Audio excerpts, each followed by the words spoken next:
Parte importantíssima da nossa aula, dígrafo. O que são dígrafos? Preste muita atenção.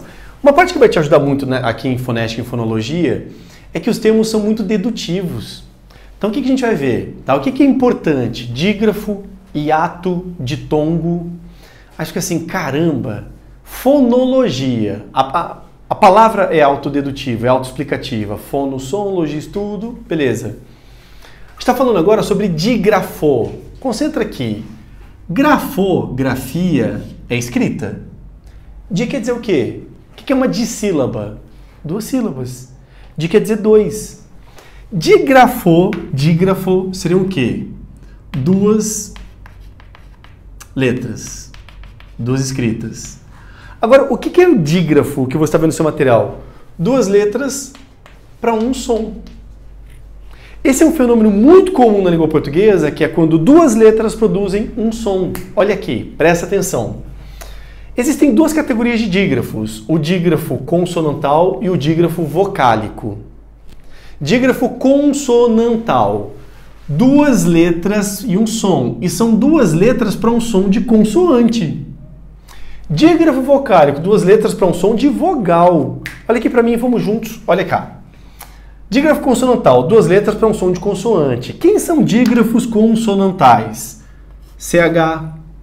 Porque a gente viu agora há pouco, o CH são 2 letras, mas que tem somente um som de X.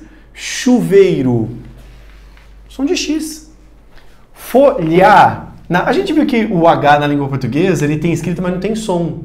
Aí curioso, ó, na palavra vinho, depende se você estudou alguma coisa de espanhol, você sabe que o N, se ele tivesse aquele tio por cima, ele tem o som de NH, vinho, Espanha. Então, quando você tem o NH, você tem como se fosse esse som único. De repente você vai ter um pouco mais de dificuldade nesse LH, que seria esse símbolo de som aqui, tá? Que é quando o H, junto do L, tem o som de lhá, lho, filho, filha, ilha. Fato é que CH, LH, NH são dígrafos. Vão ser 2 letras para um som. Outra, carreta, massa, 2 letras para um som. Olha aqui na palavra guitarra. Esse U não tem pronúncia, não está falando guitarra, você diz guitarra. Você não está falando querer. Esse U aqui não está tendo som. Então olha só, o GU e o QU estão como dígrafos consonantais. Beleza? Então vem cá, me ajuda. Dígrafo consonantal, 2 letras para um som de consoante. Quem são os dígrafos consonantais? CH, LH, NH, RR, SS, GU e QU. Beleza? Mais ou menos. Olha aqui para mim. Professor, como assim mais ou menos? Eu vou pedir para você dar um destaque, para você destacar sobre GU e QU. Porque eles têm um aspecto de observação muito grande. Presta atenção. Nessas daqui, sempre que elas aparecerem, vão ser dígrafos. Sempre. CH, LH, NH, RR, SS, sempre. Apareceram essas, pode bater o martelo. São dígrafos, sim. Só que GU e QU não são sempre dígrafos, não são. Por quê, moçada? O que está valendo na nossa aula de hoje? Som, é estudo de som. Eu vou colocar 2 frases bestas aqui. Olha só. Aguentei a guerra. E aí, vamos lá. Aí eu digo, quero 50. Quero 50 reais. Por que eu coloquei essas 2 frases pequenas e inicialmente bobas? Para te explicar o seguinte. Na primeira frase você tem GU e você tem GU. Na segunda frase você tem QU e você tem QU. Agora o que eu quero que você preste atenção? Olha aqui.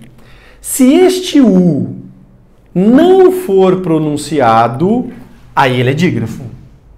Se esse U for pronunciado, ele não é dígrafo. Professor, eu não me entendi. Eu vou anotar. No GU e QU, eles serão dígrafos, ó, eu vou até anotar, serão dígrafos se o U não for pronunciado. Isso aqui é importante, peço para que você anote, foi por isso que eu anotei aqui. GU e QU serão dígrafos se o U não for pronunciado. Não for pronunciado. Porque se esse U for pronunciado, ele vai ser chamado de ditongo. Professor, como assim ditongo? Olha aqui para mim, respira, vamos com calma. Olha só. Aguentei a guerra. Eu escrevi guerra, desculpa. Aguentei a guerra. Concentra que nesse guerra, esse U não teve pronúncia. Então ele é dígrafo. Por quê? Porque foram duas letras para um som. Guerra. Agora, quando você fala aguentei, perceba que esse U tem pronúncia.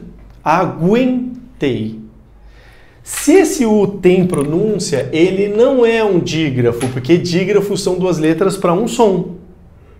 Então, cuidado que assim, guitarra, você não falou guitarra, você disse guitarra. Na letra G, o U sequencial não teve som, então é dígrafo. Olha aqui, quero R$50. Esse QU é um dígrafo. Você não pronunciou U, quero, você fala quero.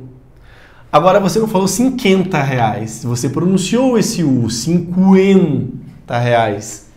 Aqui não é um dígrafo. Só vai ser dígrafo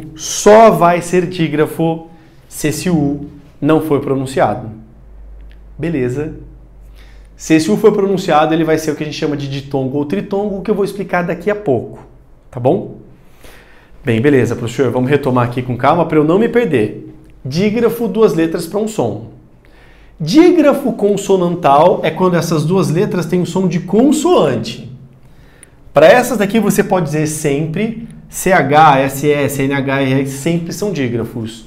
A sua atenção tem que ficar no GU e QU. GU e QU graficamente precisam da sua atenção. Moçada, eu estou lembrando agora, o curioso, tá, queridos, de ter um acúmulo de anos de sala de aula, de dar aula para os alunos, são alguns casos até tristes que a gente acaba ouvindo de alguns alunos, né? Eu tive um aluno que ele foi fazer Federal de Santa Catarina e a prova é somatória, então você julga as sentenças. E tinha ali a palavra queijo. E quando apareceu a palavra queijo, dizia que ali havia um tritongo. Na palavra queijo havia um tritongo. Aí você fala assim, professor, eu dividi sílaba, queijo, e nessa sílaba tem 3 vogais. O aluno marcou que era correto, tá? Tinham 3 vogais e o gabarito oficial deu como errada. E eu lembro bem porque esse aluno me procurou para a gente montar um recurso porque tinha um erro ali na questão. E a questão não estava errada. E assim, eu lembro do desespero do aluno e eu falar para ele, olha, o gabarito está certo. Não é um tritongo. E eu lembro do aluno assim, na hora possesso. Como não? Como não? Eu não estou cego. Eu estou vendo aqui o E, I, eu estou vendo 3 vogais. Aí, Fernanda, calma, presta atenção, olha aqui, lá. Aí eu fui tentar explicar para ele de novo esse conceito aqui de dígrafo. Que lembra de transcrição fonética? Se a gente fosse reescrever isso aqui, nós escreveríamos assim, ó. Queijo. Percebe que este U não teve pronúncia. Você não fala queijo, você diz queijo. Não era um tritongo, aqui você tinha um ditongo, você tinha 2 vogais e não 3 vogais. Professor, mas por que esse U não é uma vogal? Porque esse U não foi pronunciado. Você está entendendo? Muito, muito cuidado, eu estou dando um exemplo concreto. Para te acalmar, tá? É comum cair isso em prova? Não é muito comum. Prova de português que vai cair é o verbo haver, pontuação, crase, beleza? Tem os itens que mais caem. Só que é o que eu vou falar para vocês durante o ano inteiro. O que é raro também cai. E você precisa ver essas coisas que não são tão frequentes, mas que são matérias de provas. Dígrafo consonantal, 2 letras para um som de consoante. Seu cuidado tem que ficar com QU e GU para saber se esse U tem pronúncia ou não. Só que existe também um dígrafo vocálico, que são 2 letras para um som de vogal. E aqui eu quero fazer uma pergunta para você bem interessante. Preste atenção. Olha só. Quantas vogais nós temos na língua portuguesa? Professor, são 5 vogais. Temos 12 vogais na língua portuguesa. Professor, deixa eu me ajeitar aqui na cadeira. O que você falou? A língua portuguesa tem 12 vogais. Mas ela, professor, para de ser idiota, professor. 5, A, E, I, O, U. Olha aqui para mim. Nós estamos tendo aula de fonologia.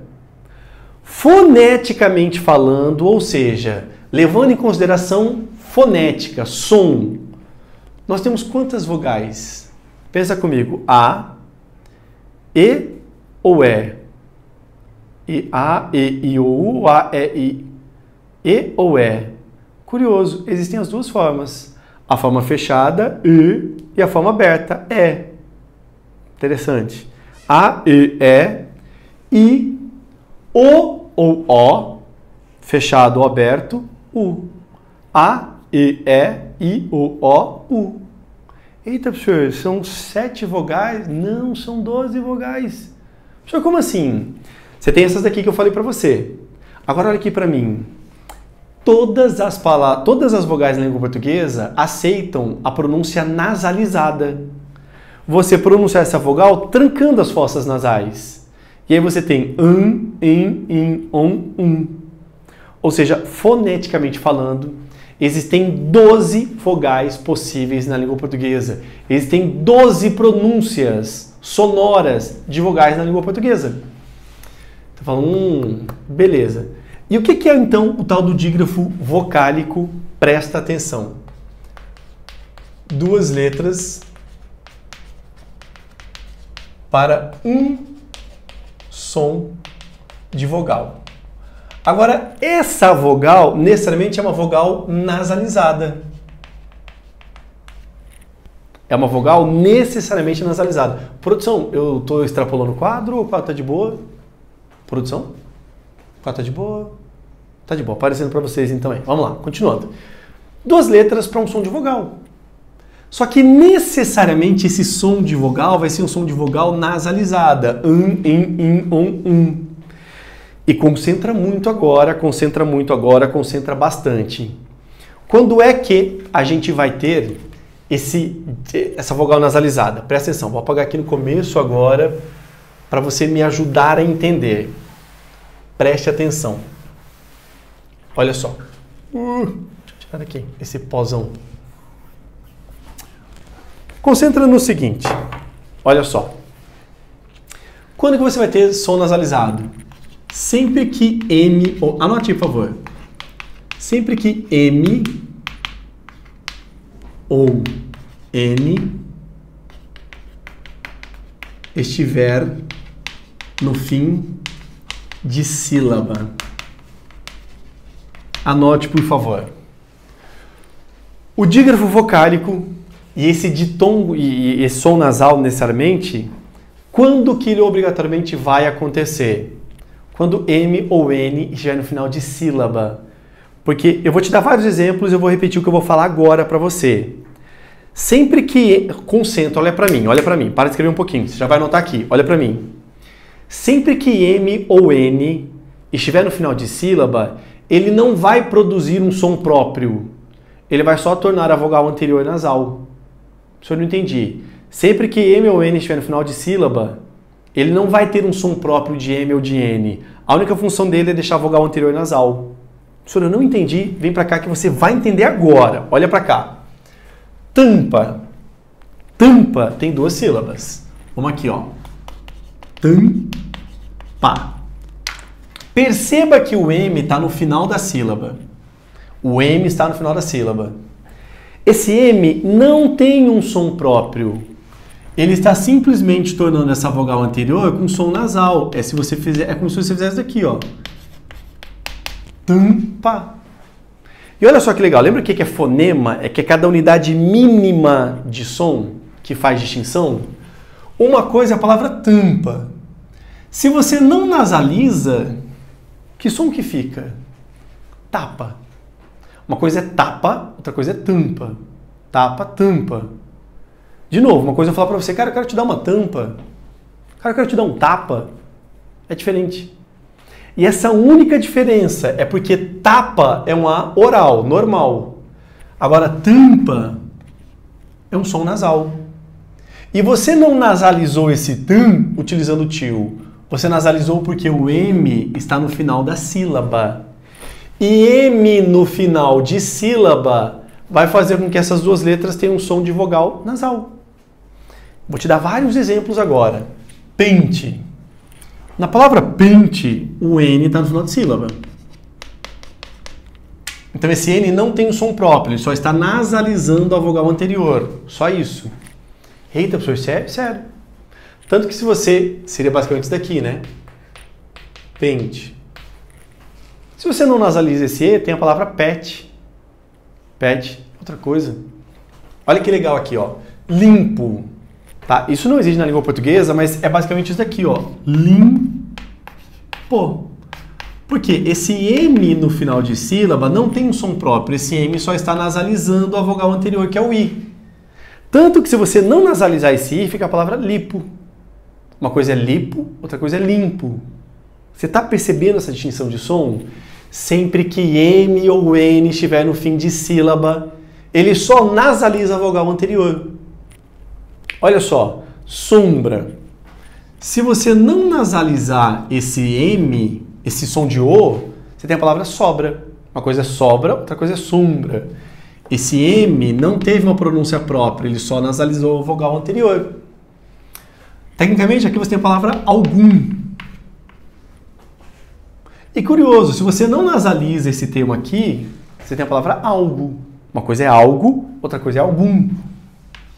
Você está entendendo? Mais uma vez, tá? Dígrafo vocálico. O vocálico necessariamente está falando de vogais nasais. E quando que ocorre o dígrafo vocálico? Quando o M ou o N estiver no final de sílaba. Porque o M ou N no fim de sílaba não tem um som próprio. Ele só nasaliza a vogal anterior. Entendeu? Tranquilos? Massa. Foi uma etapa importante. Agora, uma outra etapa muito importante que eu quero mostrar para você é sobre divisão silábica. E sobre divisão silábica eu vou querer explicar o penúltimo tópico para a nossa aula, porque daí você vai agora entender como que funciona a divisão das sílabas e o que eu quero mostrar para você, por exemplo, sobre ditongo, tritongo e hiato. Mas para isso eu vou fazer um pedido para você. Antes do nosso terceiro bloco, tá? Estou encerrando aqui o segundo bloco, mas antes dele, o que eu vou pedir para você? Antes de você dar o play no terceiro bloco, faz a divisão silábica das palavras aqui. Divida essas sílabas, e aí depois que você tiver dividido, aí você dá o play no terceiro bloco. Beleza? Vamos aí.